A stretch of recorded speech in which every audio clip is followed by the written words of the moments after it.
오늘은 하나님의 백성들이 하나님께 드려야 될 예물에 관한 규례입니다.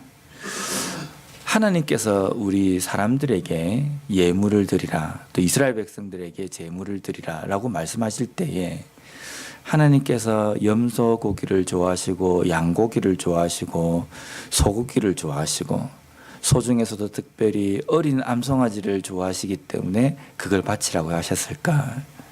이 세상 천지 만물이 다 하나님 거지 않습니까? 그래서 우리에게 무엇을 바치시지 않으셔도 모든 것이 하나님 것이기 때문에 우리에게 요구하시는 것이 하나님께서 갖고 싶어서 우리에게 요구하시는 것이 아닙니다. 그러면 하나님께서 왜 우리들로 하여금 하나님께 예물을 드리도록 하시는가? 우리 인간이 하나님 앞에 드리는 그 예물에는 의미가 담겨 있습니다. 이 예물을 드림으로 인하여서 그 예물 속에 담겨 있는 뜻이 무엇인지, 하나님께 드리는 그것에 대한 어떠한 그 마음을 담고 드려야 하고, 그 예물을 통하여서 하나님께서 무엇을 우리에게 깨닫게 하기를 원하시는지에 대한 그것이 들어있다는 겁니다. 그 중에 특별히 오늘 본문에는 몇 가지가 나오는데요. 29절 말씀을 보겠습니다. 너는 내가 추수한 것과 내가 짜낸 즙을 바치기를 더디하지 말지며 내 처음 난 아들들을 내게 줄지며. 여기 보면 첫 번째, 추수한 것과 짜낸 즙을 바치기를 더디하지 말라라는 겁니다. 추수하고 내가 짜낸 즙, 이건 내가 수고한 거지 않습니까? 내가 땅에 심고 내가 거두고 또 그것을 탈곡하고 그래서 그것을 곡간에 세우고 또 그것을 어떻게 가공을 해서 즙을 짜고, 이러한 것들 모든 일련의 과정들을 내가 수고를 한 겁니다. 그래서 내 것이다 라는 생각이 우리 마음속에 있을 수 있습니다. 그런데 추수를 하게 하고 그리고 그것을 잘 자라게 하고 또 그것을 거둘 수 있도록 해 주시는 분이 하나님이시라는 겁니다. 만약에 우리가 아무리 수고를 한다 할지라도 하나님께서 주시는, 하나님께서 그 식물들을 자라게 하시고 곡식들을 자라게 하시는 그 일들을 해 주시지 않으면 우리의 수고가 헛것이 되는 겁니다. 그래서 내가 거둘 때에도, 추수할 때에도, 즙을 짤 때에도 이것은 하나님 것입니다 라는 고백이 우리의 마음 가운데 있어야 됩니다. 그래서 이러한 모든 것들이 다 하나님 것인데 우리로 하여금 이 땅 가운데 사용하도록 해 주셨다. 그래서 그러지만 하나님께서 이 가운데 얼마를 하나님께 바치게 함으로 인하여서 이 예물에 대한 담겨 있는 뜻은 나의 가진 모든 것이 하나님 것입니다 라는 고백이 거기에 담겨 있어야 된다라는 겁니다. 우리가 깨닫는 것은 내 모든 것이 하나님 것입니다 라는 그것입니다. 근데 여기에 보면 더디하지 말라, 하나님께 바치기를 더디하지 말라. 더디하다라는 이것은 망설이다라는 뜻입니다. 망설이는 건 어떤 때 망설여집니까? 꺼려집니까?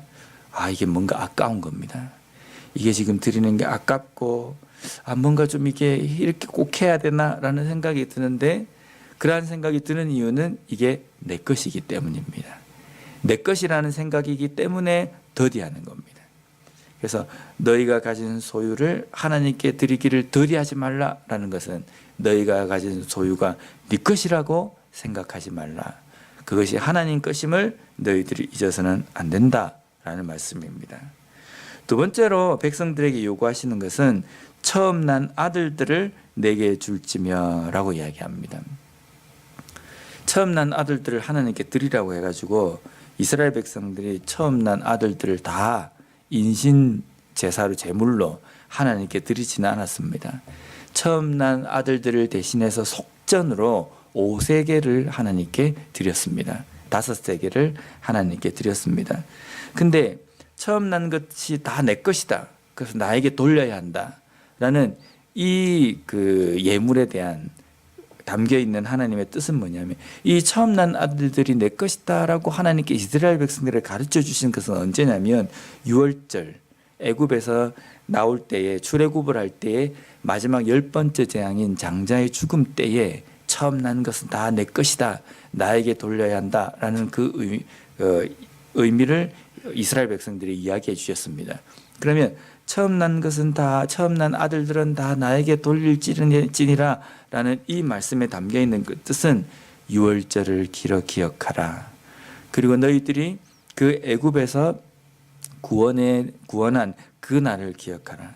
그리고 그 노예 생활로부터 구원해 주신 하나님의 뜻을 너희들이 잊어서는 안 된다라는 것이 거기에 담겨 있는 겁니다. 우리가 우리의 삶에서도 보면 하나님께 우리가 드리는 예물 가운데에 우리를 구원해 주시고 나를 속해 주신 그 하나님의 그 은혜를 우리가 감사하며 드리는 예물이 있습니다. 그래서 우리는 그 예물을 드릴 때 내가 이러한 어떤 표시를 했다 이 의미가 아니라 그것을 통해서 나를 구원해 주신 그 하나님의 은혜를 잊지 않고 기억하면서 감사하는 우리 자세가 필요하다는 겁니다. 그 다음에 30절 말씀해 보면요. 내 소와 양도 그와 같이 하되 이레 동안 어미와 함께 있게 하다가 8해 만에 내게 줄지니라. 추수한 것을 드리는 것에도 더디하고 인색하지 말아야 하지만 소나 양을 드릴 때에도 인색하지 말아야 합니다. 근데 여기에 보면 소와 양을 하나님께 드릴 때에 그 새끼를 드릴 경우에는 어미와 함께 있다가 7일 동안은 어미와 함께 있다가 8째 날에 하나님께 드리라. 이것을 어느 신학자들은 이것이 그 사람으로 치면은 할례와 같은 기간이다 라고 이렇게 이야기를 하기도 하는데 근데 명확하진 않습니다. 사람이 아이를 낳으면 그 8일째가 되는 날에 할례를 하는 그것 때문에 새끼 그 소나 양을 낳으면 어미와 함께 있다가 8일째 하나님께 드리라 라고 이야기하는데 근데 이게 뭐 성경에 정확하게 이것이 그것이다 라고 말씀하시지 않았기 때문에 명확한 어떤 의미는 우리가 단정 지을 수 없습니다. 그런데 그러한 새끼를 드릴 때에도 하나님께 드릴 때 인색하지 말아야 된다라는 겁니다. 왜 하나님께서는 하나님께 드리는 그 예물에 대해서 인색하지 말고 더디하지 말라라고 이야기하시냐면요. 마태복음 6장 21절 말씀에 보면 예수님께서 이런 말씀을 하셨습니다. 내 보물 있는 그곳에는 내 마음도 있느니라. 이 말씀을 역으로 이게 잘못 우리가 해석을 하면 내 보물이 있는 그곳에 내 마음이 있기 때문에 너의 그 보물을 하나님께 드림으로 말미암아 하늘나라에 적립을 해라, 저축을 해라 라고 이렇게 들릴 수 있는데 그게 아니라 내 보물이 있는 곳에 내 마음이 있다. 그러니까 너의 마음을 하늘나라에 두라라는 말씀입니다. 보물을 하늘에 쌓아놓으면 나중에 하늘나라 가가지고 거기서 많은 재물을 누릴 수 있을 것이다. 이 의미가 아니라 마음이 있는 곳에 보물이 있는 곳에 마음이 있기 때문에 그 마음을 이 세상에서 보물을 많이 소유함으로 말미암아 이 세상에 마음을 두지 말고 마음을 하늘나라에 두라라는 이 말씀이거든요. 우리가 하나님 앞에 드리기를 인색하고 더디한다는 것은요, 이 세상의 재물을 내가 소중하게 생각하고 그것을 부둥켜 안고 내가 더 많이 소유하려고 하는 그 마음입니다. 그럼 이 세상에서 더 많은 것을 소유하고 내가 손해보지 않고 내가 누리기를 원하는 것은 마음이 어디에 있다는 겁니까? 이 세상에 있다는 겁니다. 그래서 하나님께 드리기를 인색하는 사람, 하나님께 드리기를 더디하는 사람은 소유가 내 것이고 그리고 소유가 내 것이라고 생각하는 사람은 마음이 하늘나라에 가 있지 않고 이 세상에 있다라는 하나님의 말씀이라는 겁니다. 하나님께 드리기를 주저하지 않고 모든 것이 하나님 것이라고 고백하는 그 삶은 마음이 하늘나라에 있는 사람이라는 겁니다. 오늘도 우리에게 주신 여러 가지 누릴 수 있는 것들 또 물질 이 모든 것들이 다 하나님 것임을 고백하며 살아가는 하루가 되었으면 좋겠습니다.